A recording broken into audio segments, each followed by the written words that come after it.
In the winter of 1917, a solid iron ship's anchor, and we're talking something weighing thousands of pounds here. Yeah, literally a massive block of iron. Right, this massive piece of iron was thrown nearly 2 miles through the air, and it just landed, deep in the woods.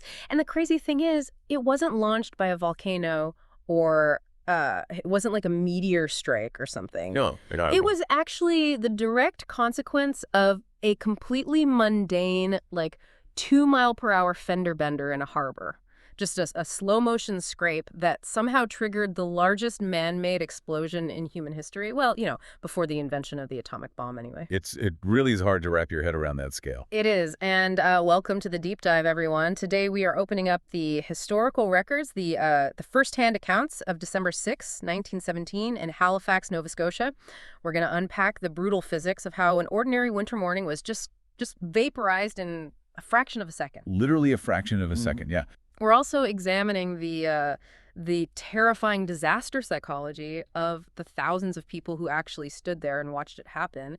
And finally, we're looking at the mechanics of a single, 15-second decision made by a railway dispatcher, a decision that echoed across an entire century.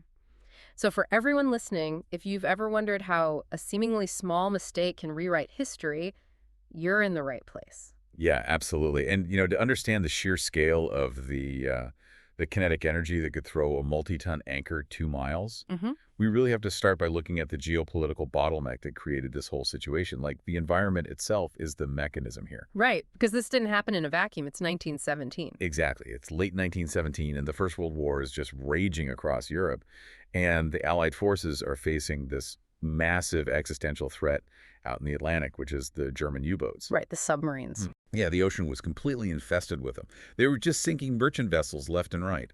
So the only defense the Allies really had was the convoy system. Like, you couldn't just sail a single ship across the Atlantic anymore. It was suicide. You'd be picked off immediately. Right, so they had to group together in these massive, heavily protected fleets. But to do that, they needed a place to assemble before making the crossing.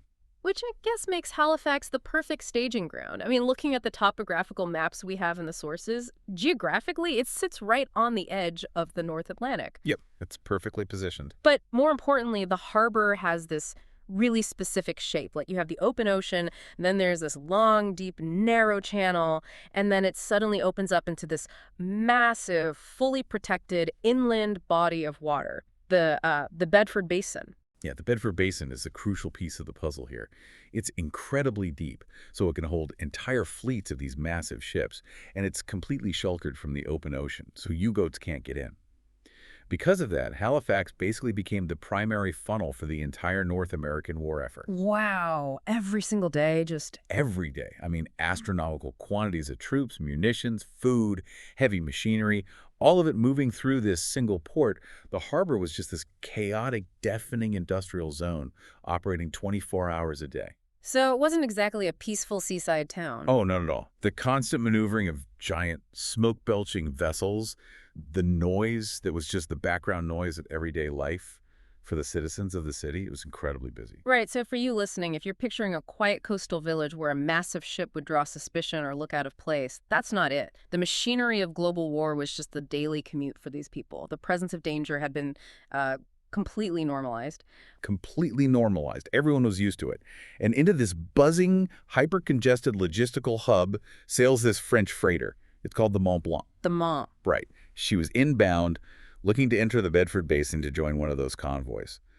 And her cargo manifest, I mean, it is just a study in terrifying wartime desperation. She was loaded with roughly 2,900 tons of high explosives. Okay, wait, let's break down that cargo, because 2,900 tons is, it's an abstract number. It's hard to visualize. The actual chemical makeup of what this ship was carrying really dictates everything that happens next. It does. The Mont Blanc was, for all intents and purposes, a floating layered bomb. Deep down in the hold, you had massive quantities of TNT and picric acid. Picric acid, right. That's used in artillery shells. Exactly. It's a highly volatile explosive.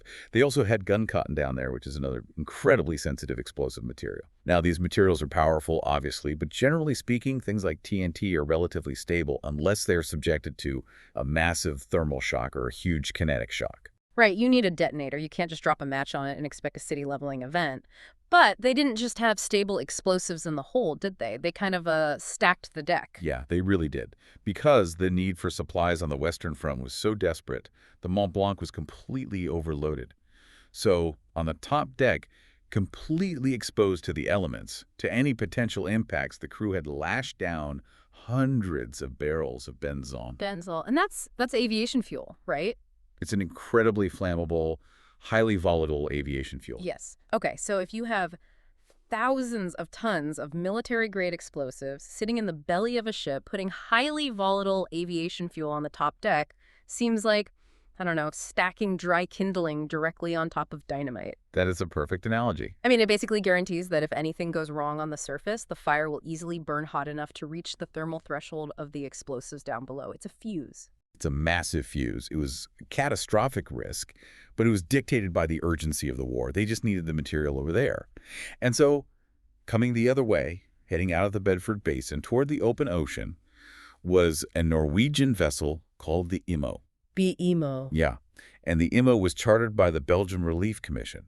So her mission was entirely humanitarian. She was completely empty, heading down to New York to pick up food and medical supplies for the starving civilian population in occupied Belgium. Wow. The juxtaposition there is really stark. It really is. You have one vessel carrying the raw chemistry of mass destruction, literally packed to the brim with explosives, and another vessel entirely dedicated to life-saving relief, both navigating the exact same stretch of water. Right. And the conflict happens in a very specific section of the harbor known as the Narrows. Like the name implies, it is this tight, unforgiving channel connecting the open harbor to the Bedford Basin. And because the Immo was empty, she was riding very high in the water. Because she didn't have the weight holding her down. Exactly. Yeah. So her propeller and her rudder were sitting really close to the surface, which makes a ship incredibly difficult to steer, especially in the tight confines of the Narrows where you have these unpredictable cross-currents. So the resulting collision, and this is what's so fascinating to me based on the sources, is how incredibly mundane it was. When you or I hear ship collision, our brains immediately go to, like, the Titanic striking an iceberg at full speed, right? Carrying the hull open, massive destruction. Exactly. But mechanically, this was the maritime equivalent of a 2-mile-an-hour fender bender in a grocery store parking lot. The Immo and the Mont Blanc just got their signals crossed. They ended up on the same side of the channel, and despite both of them throwing their engines in reverse, they just sort of drifted into each other. Yeah, the kinetic impact itself was remarkably slight. The prow of the Immo struck the side of the Mont Blanc at basically a walking pace. It wedged into the hull, sure, but it didn't sink the ship. The structural damage was entirely survivable. Right. The disaster wasn't the collision. The disaster was the friction. Metal scraping on metal. Exactly. When the captain of the Immo realized she was lodged in the other ship, he reversed his engines to pull away. And as the steel hull of the Immo dragged backward against the steel hull of the Mont Blanc, it generated immense friction and sparks. Oh, no. And this scraping action physically crushed several of those barrels of benzol that were strapped to the deck. The aviation fuel. Right. So the benzol spills across the deck, pours down into the hull of the ship, and those sparks from the grinding steel instantly ignite it. So in a matter of seconds, the Mont Blanc has an aggressive, intensely hot chemical fire burning directly above thousands of tons of TNT and picric acid. See, the immediate question I would ask, and I'm sure anyone listening would ask, is why not just put it out? I mean, they are entirely surrounded by water. They have hoses on board. Why didn't the crew just extinguish a localized fire before it could spread? It's a logical question, but it comes down to the chemistry of benzol. It's a petroleum product. If you spray pressurized water onto a petroleum fire, you do not extinguish it. You actually just spread the burning fuel across a wider surface area. Oh, wow. So the water basically acts as a transport mechanism for the flames. Exactly. You're just pushing the fire around. Furthermore, the fire immediately generated a wall of heat so intense that the crew couldn't even physically approach the deck to fight it. Jeez. And the captain and the crew of the Mont Blanc, they understood the exact chemical reality of their cargo. They knew the thermal threshold of the TNT in the hold. They knew putting the fire out was physically impossible, and they knew exactly what was going to happen when the heat breached that cargo hold. So they didn't hesitate. They abandoned ship instantly. They just dropped their lifeboats into the freezing water and began rowing frantically toward the Dartmouth shore, which is on the opposite side of the harbor from the main city of Halifax. Right. And as they are rowing, they are screaming. I mean, shouting at the top of their lungs to the dock workers, to the other ships, to anyone who would hear them, trying to warn the city about the explosives. But the warnings fail completely. Which is wild to think about. If a crew of professional sailors is actively fleeing their own ship in lifeboats and screaming in terror, it seems impossible that the surrounding population wouldn't instantly recognize the danger and, evacuate. Why did the communication break down so entirely? Well, there are two distinct mechanical barriers to communication here. The first is just the sheer acoustic environment of Halifax Harbor in 1917. Like we discussed, this is a hyper-industrial wartime port. Right, it's loud. It's deafening. You have steam whistles constantly blowing, heavy seal chains grinding, coal engines chugging, thousands of workers hammering on metal, trying to project the human voice across hundreds of yards of open water through that literal wall of mechanical noise is acoustically impossible. The signal-to-noise ratio is completely against it. Clearly. And the second barrier is linguistic. The crew of the Mont Blanc was French, so they were screaming "Phew" and explosives at an entirely English-speaking Canadian populace. The dock workers and the sailors on the nearby ships, they saw men rowing away and heard frantic shouting, but they had absolutely no way to parse the specific vocabulary of the threat. They probably just thought, oh, look at those panicked sailors who accidentally set their ship on fire. Exactly. They assumed it was the generalized panic of guys who messed up, not "we are all about to die." Meanwhile, the Mont Blanc is completely unmanned. The engines are off, the wheel is unmanned, and the ship just becomes this burning ghost ship caught in the current of the Narrows. It drifts slowly toward the Halifax side of the harbor, specifically heading right toward Pier 6 in the working-class, heavily populated Richmond district. And this begins a roughly 20-minute countdown. For 20 minutes, this floating bomb just drifts into the heart of the city's north end. And during those 20 minutes, we see a fascinating and, honestly, utterly tragic display of human psychology. Yeah, the sources get really detailed here. Because the fire on the Mont Blanc wasn't a standard wood or coal fire, because it was burning chemical explosives, specifically the picric acid, picric, the flames were deeply unusual. Very unusual. People described them as throwing off massive, strange colors, with enormous plumes of thick black smoke interspersed with brilliant, unnatural light.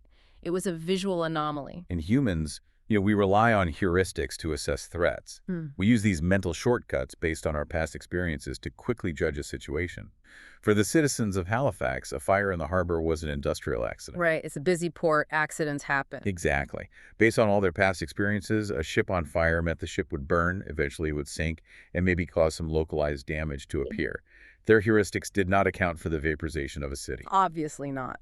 So because their brains categorized the event as a safely contained industrial accident rather than an impending apocalypse, their natural biological curiosity took over. It's the disaster psychology of the spectacle. When we believe we're safe from a physical threat, a visual anomaly just becomes entertainment. Precisely. We are literally wired to observe the unusual, to gather information. So word spread through the Richmond district and beyond. Men working on the docks put down their tools and walked to the edge of the water to get a better look. Shopkeepers stepped out onto the sidewalks. Families living in homes overlooking the harbor paused their morning routines.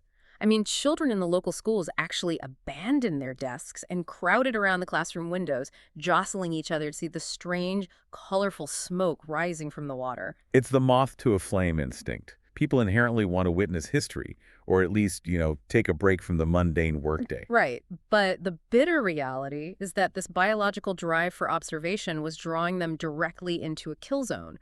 Because, it's a winter morning in Canada. To get the best possible view, people naturally sought out a barrier between themselves and the cold air. So they walked right up to their living room windows or their office windows and pressed their faces directly against the glass to watch the burning ship drift into Pier 6. It's just devastating to think about. For 20 minutes, an entire city unknowingly observed its own execution.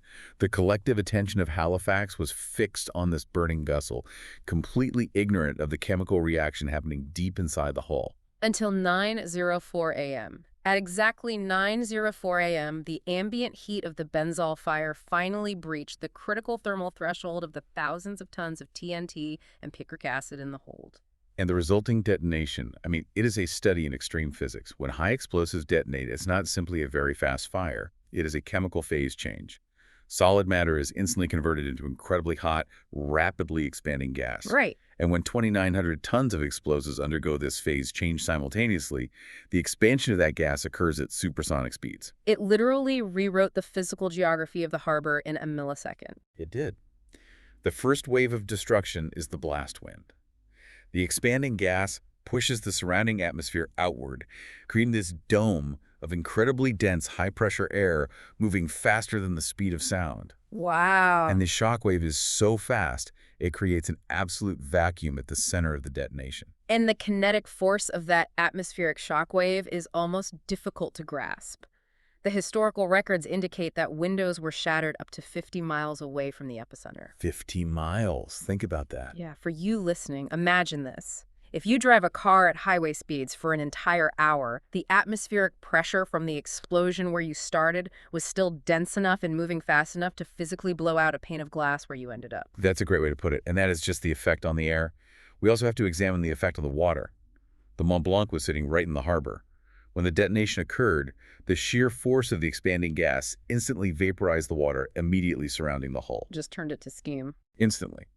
But more significantly, the kinetic force pushed millions of gallons of harbor water violently outward, momentarily exposing the muddy sea floor beneath the ship. That's insane. I always think of this like taking a large bowl and shoving it violently straight down into a sink full of water. The physical mass of the bowl aggressively displaces the water, right? Pushing it up the sides of the sink. But the moment you pull the bowl away, the water rushes violently back in to fill the sudden void. That is the exact fluid dynamic at play here. The explosion pushed the water away, creating a massive void in the harbor. When the shockwave dissipated a fraction of a second later, the ocean rushed back in to fill that void. And it has to go somewhere. Exactly. The water collided in the center, surged upward, and created a localized tsunami. We're talking a wall of water up to 60 feet high that surged out of the harbor and crashed over the Dartmouth and Halifax shorelines. Sweeping away the wreckage, the surviving dock workers, anyone caught near the waterline, just gone. Yeah. And then you have the physical remnants of the ship itself. The entire steel hull of Mont Blanc was instantly fragmented. It basically became supersonic shrapnel. Pieces of razor-sharp, red-hot steel raining down over miles of territory. Right. But the most staggering display of this kinetic energy transfer, like you mentioned in the intro, involves the ship's anchor. An anchor shaft, a solid block of iron designed to hold thousands of tons of steel steady against ocean currents, was ripped from the vessel and hurled roughly 2 miles over the city. 2 miles. It landed in a wooded area completely across the peninsula. To physically move that amount of mass that far, it requires an energy transfer that temporarily overrides our basic understanding of weight and gravity. The explosion treated a multi-ton iron shaft like a pebble fired from a rifle. It's terrifying. And the immediate area around Pier 6, the entire Richmond district, it wasn't just damaged. The kinetic energy flattened hundreds of acres. Factories, homes, rail yards, old-growth trees. They were instantly reduced to splinters and brick dust. Just erased. But, the physics of the blast are awe-inspiring in a clinical sense, sure. But the numbers mean nothing without the human context. The true horror of December 6th lies in the immediate aftermath, specifically concerning those thousands of people we discussed who were watching the fire. The mortality statistics are staggering. At least 1,782 people were killed instantly or died shortly after from their injuries, though comprehensive historical analyses suggest the true number is probably closer to 2,000. Almost 2,000 people. Yeah, and approximately 9,000 people suffered severe injuries. And the detail that really grounds the sheer scale of the tragedy is the demographic breakdown.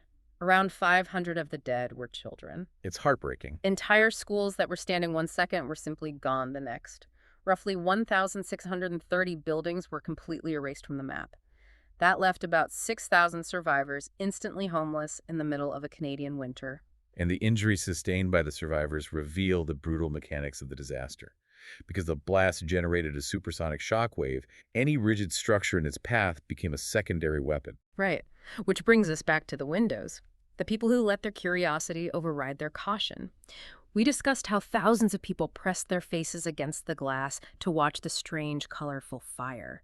When that high-pressure dome of the shockwave hit those buildings, the glass didn't just break and fall to the ground. No. The atmospheric pressure shattered the glass and propelled the shards inward at hundreds of miles per hour. The panes of glass essentially became thousands of lethal flying scalpels. The medical records from the disaster explicitly note that roughly 300 people were permanently blinded by the flying glass. 300 people. It is a mass casualty event localized entirely to the expression of innocent human curiosity. The behavioral takeaway there is just chilling. The very act of observing an anomaly, of trusting that a distant fire was just a spectacle, was the trap. It was. For those 300 people who lost their sight, the final image they ever processed with their own eyes was the beautiful, mesmerizing fire that lured them to the window in the first place. The spectacle itself maimed them. It perfectly encapsulates the tragedy. These were not soldiers engaged in combat. These were families, shopkeepers, and children who were punished with permanent darkness simply for observing a marvel. It's heavy. It really is.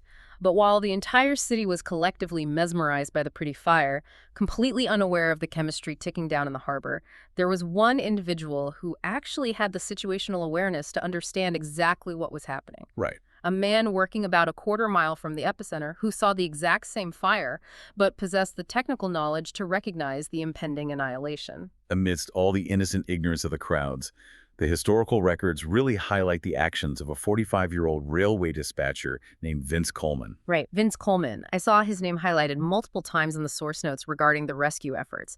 How exactly did a civilian railway worker become the central figure in coordinating a response to a blast of this magnitude? Well, to understand Coleman's role, we have to look at the infrastructure of the Richmond rail yards. Coleman worked in this small wooden railway shack situated along the tracks, roughly a quarter-mile from Pier 6 where the Mont Blanc was drifting. And his job as a dispatcher meant he was the central node of communication for the local rail network. Okay. He controlled the telegraph lines, managed the signals, and dictated the flow of these massive steam trains moving in and out of the Halifax Peninsula. And the sources provide such vital human texture for Coleman. He wasn't a military commander. He was a guy who woke up, had breakfast, and walked to his wooden shack. He left behind his wife, Frances, and his 2-year-old daughter, Eileen. And the records even note that Eileen was wearing a little blue dress that Frances had sewn herself. Yeah, just incredibly normal, everyday details. Right. He kissed his family, sat down at his desk, and started monitoring the telegraph. Just a normal Thursday. But the mundane routine of his morning shattered a few minutes before 9:04 a.m. One of the sailors from the harbor, likely one of the men who'd been desperately screaming warnings from the lifeboats, managed to actually reach the rail yard. Wow. Yeah, he burst into Coleman's shack and communicated the terrifying reality of the Mont Blanc's cargo.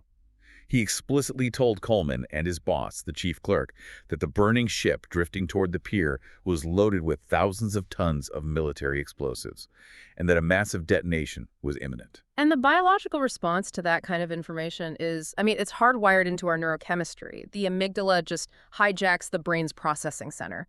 When you're faced with a massive, immediate, and overwhelming threat to survival, higher reasoning shuts down. Entirely. The body floods with adrenaline, the heart rate spikes, and the singular biological imperative becomes flight, run. Which is exactly what happened initially. The sailor continued running. Coleman's boss told Coleman they needed to evacuate immediately, and the boss sprinted away from the waterfront. Coleman, acting on pure survival instinct, followed him. He ran. He starts running for his life. He knows a fireball is about to vaporize the rail yard. He knows he has a wife and a 2-year-old daughter waiting for him at home. Every single evolutionary instinct is screaming at his legs to move faster away from the harbor. Yeah. And then he stops. He stops running, turns around, and walks back into the wooden shack, completely alone. Turning back in that scenario, it requires an astonishing override of millions of years of evolutionary biology to suppress the overwhelming urge to survive in order to fulfill an abstract duty is the definition of profound courage. What makes a person stop? What goes through a dispatcher's mind when he realizes he has to basically walk back into the epicenter of a bomb? That timetable. It's a train schedule. Exactly. Coleman was the dispatcher. He held the entire schedule of the railway network in his head. And as he was running, his brain processed a deadly logistical conflict. He knew exactly what was coming down the tracks from the north. Passenger train number 10. Train number 10. It was the overnight express train traveling from St. John, New Brunswick, and it had approximately 300 passengers on board. Coleman knew the train was due to arrive in Halifax at any minute. The critical factor here is the physical layout of the rail lines. Right, where are the tracks? The tracks bringing train number 10 into the city curved right along the edge of the Bedford Basin and passed directly in front of Pier 6. The train was scheduled to roll right past the burning Mont Blanc. Oh, man. So if the train arrives on schedule, 300 innocent passengers, completely unaware of the fire, are driven at high speed directly into the blast zone at the exact moment the benzol fire breaches the TNT. Precisely. Coleman possessed this unique convergence of knowledge and capability. He was the only person who knew the catastrophic danger of the ship, knew the exact location of the incoming train, and possessed the technical means to stop it. So he walks back into his wooden shack, sits down at his telegraph key, and begins to operate. But, the mechanics of the telegraph in 1917 are essential to understand here. This isn't a telephone where he can just pick it up and yell a warning to the conductor. Right, it's not direct voice communication. Exactly. So how does he actually get a message to a moving train? A telegraph network operates on a continuous electrical loop that connects various stations along the rail line. When an operator presses the telegraph key, they're basically breaking and reconnecting that electrical circuit, Sending pulses. sending pulses of electricity that are translated into Morse code clicks at every other station on the line. Coleman had to rapidly tap out a message to the stations further up the track, hoping an operator there would receive it, decode it, and physically throw a red signal down the line to halt the train before it reached the city. Under the most extreme psychological duress imaginable, knowing the world is literally about to end outside his window. And the message he taps out, it's a masterclass in clarity. He said, "Hold up the train. Ammunition ship of fire in harbor making for Pier 6 and will explode. Guess this will be my last message. Goodbye, boys." The construction of that message is just remarkable. He doesn't panic on the wire. He provides an immediate, actionable command. Hold up the train. Right. He provides perfect situational awareness for the operators. Ammunition ship of fire in harbor making for Pier 6. And then, having completely fulfilled his professional obligation, he acknowledges the reality of his choice with a heartbreaking farewell. It is the ultimate expression of self-sacrifice. He actively traded his own biological survival for the chance to save 300 strangers. But the agonizing question for historians, and for anyone hearing this, is the effectiveness of that choice. We know from the timeline that seconds after he sent the final click of that message, the clock struck 9:04 a.m. Yeah. The Mont Blanc detonated. The shockwave vaporized the wooden railway shack, and Coleman was killed instantly. Did his message actually stop the train? Train number 10 was successfully halted at a station called Rockingham, which was located about 4 miles outside the Halifax city center. The roughly 300 passengers aboard were stopped short of the blast zone, and their lives were saved. Now, I saw some mild historical debate in the sources regarding the exact mechanics of the train's halt at Rockingham. Some historians point out that train number 10 might have already been momentarily stopped at Rockingham for, routine signaling purposes just before Coleman's message was processed. Yeah, there is a debate. It centers on whether the interpretation of Coleman's message by the Rockingham operator was the sole reason the train's brakes were applied, or if the train was already holding and his message simply ensured it didn't depart again. But logically, that technical nuance doesn't alter the core truth of the action at all. I mean, even if a red light happened to be active at Rockingham 4 miles away, Coleman had absolutely no way of knowing that. He believed a train full of people was hurtling blindly toward a bomb. Exactly. He assessed the threat, weighed his own life against theirs, and chose to stay in the kill zone to warn them. He died executing a deliberate choice to save lives. His heroism is defined by his willingness to act, not by the mechanical status of a train's brakes 4 miles up the line. That is a very sound assessment. The moral weight of the sacrifice remains absolute. Furthermore, any debate over train number 10 kind of obscures the much larger undisputed impact of Coleman's decision, because his final moments at the telegraph key accomplished something far more vital than just stopping one train. Right, because of the continuous electrical loop of the telegraph network. What happens when the explosion hits the wire? As we established, the telegraph is a continuous circuit. When Coleman sent his message, it echoed to every station up the line. But when the detonation occurred at 9:04, the kinetic force of the blast didn't just vaporize Coleman's shack, it physically snapped the copper telegraph lines running into the city. Just cut the cord. The electrical circuit was completely broken. So the operators at the other stations didn't hear a final warning beep or anything. They just heard the ambient hum of the line suddenly vanish. Exactly. In the auditory environment of a telegraph office, silence is a violent event. It acts as a dead man's switch. Every operator at every station all the way up to Truro suddenly heard the line go dead mere seconds after receiving a message about an exploding ammunition ship. They didn't need to wait for a newspaper the next day. The sudden void of sound on the wire proved instantly that the catastrophic event Coleman had warned them about had just occurred, and that it was powerful enough to sever the city's communication infrastructure. Because of the situational awareness provided in his final message, combined with the instant confirmation of the dead wire, the outside rail network had immediate, precise intelligence.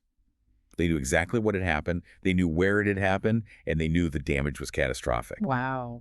Because of this, the stations down the line were able to instantly mobilize. They began putting relief trains into motion, organizing medical personnel, loading supplies, all while the fires in Halifax were literally still burning. Coleman's death summoned the rescue. He gave the outside world a massive head start on saving thousands of lives, and the survivors on the ground desperately needed that head start because nature was about to intervene in the cruelest way possible. Yeah, the environment the survivors found themselves in was apocalyptic. The city was completely devastated. Yeah. The hospitals that were left standing were hopelessly overflowing, which forced medical personnel to set up makeshift operating rooms in the dining rooms of surviving houses, often working without anesthesia. And then the weather broke. The sheer thermodynamic reality of surviving in rubble is harrowing. The very next day, December 7th, a massive nor'easter hit the region. A severe blizzard moved in, dropping temperatures violently and dumping roughly 16 inches of heavy snow directly onto the ruins of the city. The blizzard fundamentally altered the nature of the disaster. You have 9,000 injured people, many suffering from complex crush injuries, deep lacerations from the glass, massive burns. Their shelters are utterly destroyed. Yeah. They're lying in collapsed basements or makeshift, unheated triage centers. And suddenly, they are facing plummeting sub-freezing temperatures and over a foot of snow. The disaster completely shifted from the acute shock of an explosion to a desperate freezing fight against hypothermia. If you survived the shockwave and the falling buildings, you now risked freezing to death under a pile of snow in what used to be your living room. And the weather severely hampered the local rescue efforts, too. Horse-drawn wagons that were being used as makeshift ambulances couldn't navigate the deep snow drifts.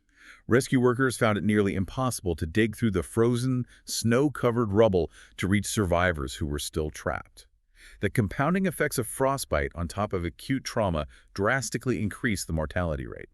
So, how does the outside world effectively respond to a disaster of this scale in the middle of a massive blizzard using 1917 technology? The response was actually spearheaded by the city of Boston. The political and medical leaders in Massachusetts received the news via the telegraph lines that Coleman had kept open, and they didn't wait for formal diplomatic requests from the Canadian government. They recognized the scale of the emergency and immediately began organizing. The logistics of organizing a massive international medical relief effort in 48 hours is staggering. I mean, we take modern logistics for granted. Today, a government can charter a fleet of jetliners, load them with specialized equipment, and have them on the ground anywhere in North America in a matter of hours? But in 1917, Boston had to rely entirely on steam locomotives. Right. They had to round up hundreds of specialized medical personnel, surgeons, nurses, doctors who were willing to just drop everything. They had to physically load massive quantities of bandages, surgical tools, medicine onto train cars. They had to coordinate with the various rail networks to clear the tracks all the way up the eastern seaboard. And they had to push heavy steam trains through a massive winter weather system across an international border to reach a city that had effectively been wiped off the map. And they achieved it. Within roughly 2 days, the special relief trains from Boston arrived in Nova Scotia. The influx of fresh medical personnel and specialized supplies provided critical, life-saving capacity right at the exact moment the local Halifax medical infrastructure was buckling under the weight of 9,000 casualties and a blizzard. The response from Boston, alongside the immense help from surrounding Canadian cities and towns that took in the thousands of homeless survivors, highlights a profound sociological phenomenon. In the face of overwhelming catastrophe, the arbitrary borders drawn on a map just dissolve completely. We do. The citizens of Massachusetts didn't view the victims as a foreign populace. They recognized a neighboring community in agonizing pain and dispatched every resource they had to alleviate it. The shared humanity completely superseded geopolitics. And that shared humanity created a bond between Halifax and Boston that leads to the final, really remarkable aspect of this deep dive, the historical echo. Yes. Most historical tragedies, no matter how severe the casualty count or the physical destruction, eventually fade from the active public consciousness. The victims pass away, The rubble is cleared, the buildings are redesigned, and the event is basically condensed into a dry paragraph in a history textbook. Right. The emotional resonance is buried by the passage of time. But the Halifax explosion resulted in a very different kind of living memorial. In gratitude for the life-saving medical relief that arrived on those trains, the province of Nova Scotia decided to send the city of Boston a tangible expression of thanks. They sent a massive, perfectly formed Christmas tree. And the extraordinary part of this gesture is its endurance. The tradition never stops. Every single year, for over a century, a giant, carefully selected tree is cut down in Nova Scotia. It is loaded onto a truck, travels hundreds of miles across the international border, and is erected right in the center of Boston Common. A physical thank you note that has outlasted almost every human being who was alive when the explosion happened. It is a profound historical echo. The initial event on December 6, 1917, was characterized by devastating violence, horrifying physics, and unimaginable loss. But the lasting monument to that day is not a statue of a bomb. It is an unbroken, century-long act of gratitude. It answers the violence of the past with a consistent display of goodwill every single December. When you look at a child standing beneath that brightly lit tree in Boston Common today, wrapped in a winter coat, drinking hot chocolate, the disconnect of time is incredible. Yeah. That child likely has absolutely no idea that they are standing beneath a message sent from the dead. None at all. They don't know the mechanical reality of the tree's existence. They don't know that the lights above them are the direct result of a French freighter scraping against a Norwegian relief ship at 2 miles per hour. They don't know about the 2,900 tons of explosives, the supersonic shockwave, or the 300 people blinded by glass. And they don't know about the 15-second choice made by a dispatcher named Vince Coleman. The tree is aesthetically beautiful on its own, but understanding the intricate, devastating history behind it elevates its meaning entirely. It represents the 2,000 lives lost, the sheer scale of the kinetic destruction, and the heroic sacrifice that summoned the rescue. It is a symbol of endurance born from annihilation. So as we wrap up this deep dive into the historical records of the Halifax explosion, we've unpacked the terrifying realities of an ordinary morning destroyed by a mundane error. We've explored the deadly physics of chemical explosives and how the biological instinct to observe a spectacle lured hundreds of people into a supersonic trap of shattered glass. Yeah. And at the absolute center of the chaos, we found the profound moral clarity of Vince Coleman, a man who utilized a continuous loop of copper wire to override his own survival instinct, choosing to save hundreds of strangers on train number 10 and inadvertently summoning an international rescue effort that forged a century-long bond between two cities. It demonstrates that history is not solely dictated by massive, uncontrollable forces like geopolitics or chemical reactions. The trajectory of a disaster is often fundamentally altered by the split-second, deliberate choices of ordinary individuals operating under extreme duress. As you move through your week, I encourage you to look closely at the everyday infrastructure of your world. Look at the complex rail network stretching across your city, the old brick buildings that survived the last century, or the holiday traditions celebrated in your public squares. How many of the beautiful, deeply normal things we interact with every day are actually the physical echoes of incredible, forgotten sacrifices? The history of human endurance is baked into the very ground we walk on, and the echoes are always there if we are just willing to listen.